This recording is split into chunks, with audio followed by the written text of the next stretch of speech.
A place thousands of students once came to learn in Silsbee is now just an empty, muddy field. But for the city's volunteer firefighters, this spot offers plenty of promise. They say it's the perfect spot for their new firehouse.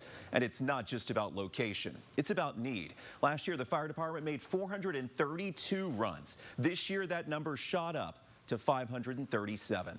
12 News reporter Cameron Seibert is live in Silsbee tonight with what this new location could offer. Cam? Yeah, Jordan, the fire department here in Silsbee is growing. More than 30 volunteers make up the staff that handle all those calls you just mentioned. And soon, the crew will have a new place to call home.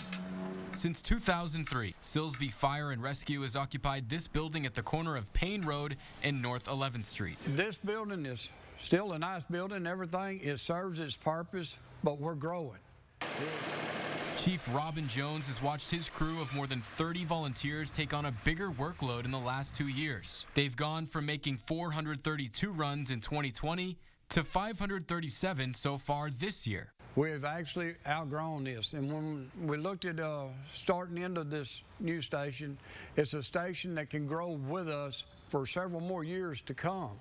On Tuesday, Silsbee ISD's Board of Trustees sold the property where the old Kirby Elementary School once stood to Hardin County Emergency Service District 6. I think that it just shows that the community support that we have. I mean, they could have went a lot of different directions with that piece of property, and for them to come our direction with it, we're truly thankful for that. The 13.5-acre piece of land sold for its appraised value of $869,000. The plan is to make the new building more wind resistant. That'll help in hurricanes and provide space to house equipment and volunteers during emergency situations. I've now had the advantage of keeping all my guys here and keeping all our equipment inside where it's safe. And although the new location is just a little more than a stone's throw from the old one, it will improve access to major roads, which could make all the difference.